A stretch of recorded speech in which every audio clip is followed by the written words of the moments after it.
Saudações, habitantes do mundo dos 12. O vídeo de hoje é um que me foi muito cobrado. Ele segue a linha do meu outro vídeo, qual é o melhor consumível de cura do Dofus. Porém, dessa vez eu respondo a outra pergunta, que é: qual é o melhor consumível de energia do Dofus? E não teria como responder essa pergunta sem uma planilha, é claro, né? Então, sem mais enrolação, vamos ver os dados numéricos. Primeiramente, pessoal, ninguém consegue editar essa planilha, apenas eu. Vocês só conseguem visualizar. Se você gostaria de fazer uma cópia dessa planilha para uso próprio, basta você ter uma conta de e-mail no Gmail, vir aqui em cima em arquivo e depois em fazer uma cópia. Não adianta você ficar tentando editar as células aqui e me solicitar autorização para editar essa planilha matriz. Eu recebo todo dia e-mails de pessoas solicitando acesso às minhas outras planilhas. O que você tem que fazer é criar uma cópia sua e não solicitar acesso às minhas planilhas. Dito isso, dessa vez eu criei duas abas, uma para o servidor Talcaixa e outra para o servidor Draconirus. Para alternar entre as abas, basta clicar aqui embaixo na aba que você deseja acessar. E o que foi que eu fiz nessa planilha? Bom, eu anotei o preço de todos os consumíveis de energia do jogo, excluindo os inúteis como cerveja, que dão apenas 1 de energia, e depois calculei o quanto de energia você recebe para cada cama que você paga nesse consumível. O resultado final é a coluna H, a de energia por camas, que representa esse valor. Quanto maior o número da coluna H, melhor é o consumível da respectiva linha. Para tornar a experiência mais visual, eu inseri um gráfico à direita da tabela de dados. Esse gráfico te permite identificar rapidamente qual é o consumível que tem o melhor custo-benefício, considerando os preços inseridos na tabela. Quanto maior a barra azul, mais eficiente é o consumível. Os dados dos gráficos representam o consumível que está imediatamente à sua esquerda, para que você possa rapidamente identificar de qual consumível estamos falando e quais suas características. Você talvez esteja pensando que os preços podem estar desatualizados, ou então você está assistindo a esse vídeo no futuro e os preços realmente já mudaram. Por esse motivo, eu criei essa informação aqui em cima, onde eu menciono a data que eu atualizei todos os preços pela última vez. Se a data estiver muito distante de quando você estiver assistindo a esse vídeo, você pode fazer aquilo que eu mencionei no início do vídeo, criar uma cópia particular dessa planilha para você e atualizar os preços você mesmo.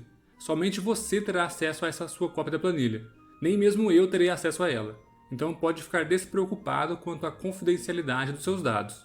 Caso você vá editar os dados, preste bastante atenção na coluna E, a coluna do lote. O cálculo utiliza a informação do lote, então caso você decida que é mais vantajoso comprar o lote de 10 ou de 1, você precisa mudar o dado de lote desse consumível para o respectivo número.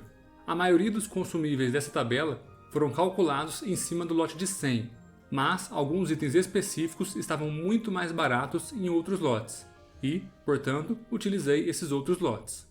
Outra observação importante é que você pode ordenar a lista para que mostre do melhor para o pior consumível. Basta você clicar nessas três linhas do lado de energia por camas, que parecem uma pirâmide invertida, esse é o símbolo do filtro, e depois clicar em classificar de Z a A. Isso vai fazer com que os maiores valores estejam em primeiro e os piores valores estejam lá no final da tabela. É importante dizer que você precisa filtrar a coluna H, a de energia por camas. Se você filtrar outras colunas, você estará fazendo outras análises que não necessariamente são úteis para alguma coisa. O gráfico à direita da tabela será atualizado automaticamente para preservar a melhor ordem visual. Ele continuará mostrando os dados referentes ao consumível que está à sua esquerda.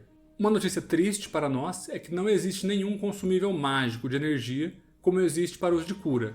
Se você não sabe do que eu estou falando, assista ao meu vídeo referente ao melhor consumível de cura do Dofus. O link estará na descrição desse vídeo aqui. Enfim, ao analisar a lista de eficiência de todos os consumíveis de energia do jogo, eu reparei que os melhores consumíveis de energia são os de nível baixo. Dentre os 10 melhores consumíveis do servidor Talcaixa, todos eles são de nível inferior a 100. Já no servidor Draconirus, dentre os 10 melhores consumíveis, existe apenas um consumível de nível 110. Isso ocorre muito provavelmente porque muitos jogadores compram os recursos para subir o nível de profissão, e depois colocam todos os produtos para vender de uma vez só. E como os níveis iniciais de todas as profissões são mais baratos, muitos jogadores talvez não upem até o nível 200 de uma vez só. Só de deixar as profissões no nível 100, você já ganha uma quantidade considerável de pods. Para quem não sabia, quanto maior o nível de todas as suas profissões somadas, mais pods você tem. Porém, quanto menor o nível do consumível, menos energia ele recupera. E, portanto, mais pods você terá que gastar carregando os consumíveis. Então, é importante você fazer uma autoanálise do que é melhor para você. Se você tem muitos pods, você pode comprar consumíveis de nível baixo e carregar quantidades absurdas dele. Porém, caso você tenha menos pods, talvez seja interessante pegar algum consumível de nível maior para que você não precise carregar tantos consumíveis. Lembrando que caso você tenha utilizado o filtro na coluna de energia por camas, quanto mais para cima na tabela, melhor é o consumível. Então, nesse caso de poucos pods, você precisa escolher um consumível que tenha um nível mais elevado, mas que esteja o mais para cima possível na tabela. Evite a todo custo utilizar recursos que tenham baixos valores de energia por camas. Bom galera, não tinha muito o que falar sobre os consumíveis de energia, a não ser apresentar os valores de eficiência. Espero que vocês tenham gostado e que essa planilha seja útil para vocês. Eu vou tentar atualizar essa planilha esporadicamente, pelo menos uma vez por mês, mas também não prometo nada porque seria um trabalho eterno, né? Se você gostaria de ver um vídeo de análise numérica ou com planilhas sobre certo tema, deixe aí nos comentários que eu farei o possível para produzir o mais rápido possível, caso seja algo factível. Então é isso, rapaziada. Gostaria de agradecer do fundo do meu coração os membros do canal. Eles estão desfilando aí embaixo na tela. Muito obrigado por apoiarem o canal, por ajudarem a manter esse sonho vivo. E se você quer fazer parte dessa turminha da bagunça aí, confira o primeiro link na descrição do vídeo, onde eu apresento os benefícios para os membros do canal. De qualquer forma, se você gostou desse vídeo, peço encarecidamente que você deixe um like, deixe um comentário e se inscreva no canal. Tamo junto, GG!